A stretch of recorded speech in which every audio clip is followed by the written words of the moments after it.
Hello everybody, it's Philip McCordle again. We're going to do a film about a strip light, and the difference really are on why you need a constant light from the strip light. It's so accurate, the placing, that with a normal strobe or speed light it's just not possible. So we'll get on with it. Now there's one thing I should say, because I'm using the modelling lights from a flash that's inside or just attached to the strip light, the quality is low because of course it needs to be done in low light. So there's a bit of grain and noise, but don't worry about that. The important thing is the content. So we'll get on with it. I've done the pictures already. I'm going to show you some pictures and then show you how we did them. So I think it's going to be quite an interesting video for you on how to do pictures with a strip light, not forgetting that there's no reason on a nice summer's evening you can't do this outside. You don't need a studio. You just need a wall, garden wall, whatever you like. Nice barbecue with a few friends. Let's go and have a look. Well, before I show you the light and exactly how to use it, we'll go through some pictures. Now here's one with her looking away from the light with a reflector on the left, and I think that's about it. I think that's as easy as it was. Here we have more of a fashiony shot. Now the light in fact hasn't moved. Now except for one thing, I've got the reflector again very close to her body on the left hand side, just throwing back enough light. Now here we've got a nice little portrait. I've moved the light slightly, probably 3 or 4 centimetres, just to pick up the light on her left eye. With no other light, I could have added a clip light for her hair, but I decided I wanted it like that. So let's have a closer, I'll show you some more pictures at the end, but let's have a closer look now at actually how I place the light. Well, as you see, we're going to be using Vanessa, and that's because it's very difficult keeping a model still while I'm going to show you all this. But the photographs that I've shown you, and I'll show you some more, were shot exactly like this. Now, I find it very difficult making a film on my own while I'm taking pictures. So, first thing I'm going to show you is the light. Now, I'm using for this a strip light, and as you can see, I don't know if you can see it, it's got a grill on it. That it's just a material grill that enables me to direct the light in a straight line. Cuts all the light that's coming on one side. You see how accurate it is. So I'll bring it onto the model and I'll move it around and show you. Now I'm going to move it further back to start, and that gives us a real profile light. So dark on one side, light on the other. There's a little bit of light here, but that's coming back off the studio wall.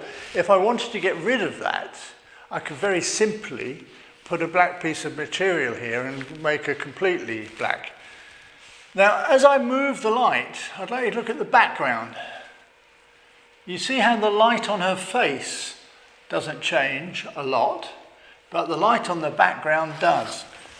Now, another thing of course I can do is by turning it sideways, I can tip it up a fraction, for example, and cut all the light, or a lot of the light, off this part of her body, while keeping that there.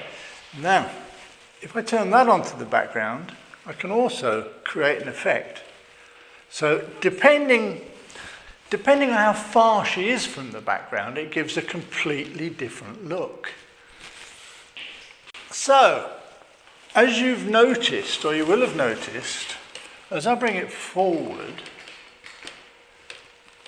then I start to get light on this side. If I raise the light up and bring it in at that angle, I start getting the real Rembrandt light that everyone knows about. But in this situation, I wasn't after that.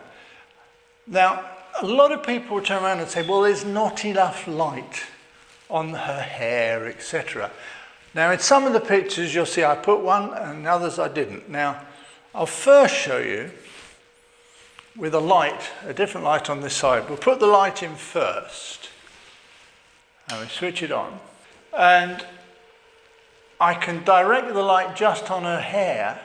If she was further forward or the light was further back, I can turn it into a real clip light. I can bring it over the top just to bring a clip light in there. But it's affecting the face. Now what I can do is bring a shadow in, just shadowing her face.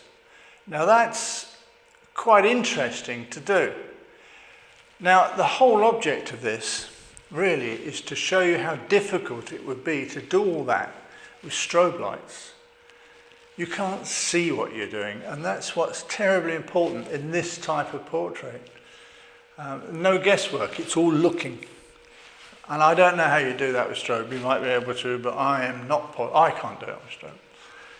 Anyway, that's that. Now, supposing I want more, what I can do is bring in a stand. And I bring in a sheet of polystyrene. This one's a little bit short, as Vanessa is rather tall. I'll bring that back a bit. But I'm using this one because you see what it allows me to do. I can bring it up and down. I can put it on its side and change the light in that way. Now, that's the way I work, and I work with continuous light. This light will work with strobes. It is also working with flash at the moment, with the modelling lights, which I use to direct, and then I take the pictures with flash. So I just thought you'd like to know how those pictures were taken, and I'll show you a few more and then I'll say goodbye. Right, now here's the shot, and now I've put the light very close to the wall, as you can see, just clipping her. I think that's quite a pleasing shot, full length, or 3/4 length. Again, her looking away from the light. I was quite surprised. But here I have added, as you can see, a spotlight just over the polystyrene that I showed you, just clipping her head. That works quite well. Full face portrait, exactly the same, except I've got now the spotlight just hitting her hair. And you see how accurate it is. You have to adjust these things within 1 or 2 centimeters. This probably is my favourite. I really love it. It's one of those very special type portraits. It's very dark. A lot of people wouldn't like it. A lot of people do. I love it. And that's what's important with any picture. If the photographer likes it, that's quite sufficient. Now, the eye is picked out just by moving the whole light slightly further towards me. It's creating a shadow on the background. Maybe it would have been better at a slightly different angle, but I like the picture so much. No return light on the left-hand side, no reflector, no little spot. Now here's a little idea you can play around with. Again, it's the strip light. I don't think there's anything coming back off the spot. Maybe I've got a reflector in there, I frankly can't remember. But here's a bit of fun. Find an old photograph, turn it all into sepia, mount your picture on it as if it's an old postcard. I find that, I have a lot of fun like that. Well, there it is now. I hope you enjoyed it and I hope you learned something. Don't forget, please, to share, like, do all those nice things for me. Okay, see you soon, very soon. Cheers.